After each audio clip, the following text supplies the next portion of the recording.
കാറ്റിനെയാണ് വരയ്ക്കാൻ പോകുന്നത്. ഇവിടെ വരയ്ക്കുക, ഇവിടെ എങ്ങനെ വരയ്ക്കുക, ഇവിടെ എങ്ങനെ ഒരു റൗണ്ട് സെമി സർക്കിൾ, ഇവിടെ ഒരു സെമി സർക്കിൾ, ഇവിടെ ഒരു സെമി സർക്കിൾ,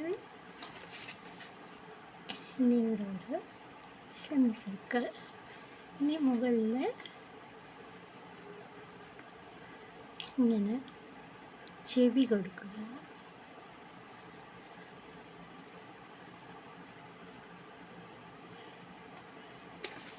എല്ലാത്തിനും എല്ലാ കാറ്റിനും ചെവി ഇങ്ങനെ വരച്ചു കൊടുക്കുക.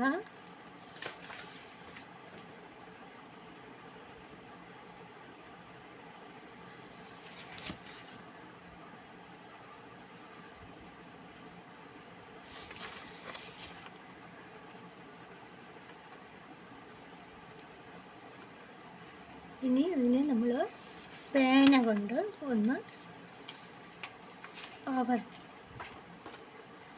ലാപ്പ് ചെയ്യണം.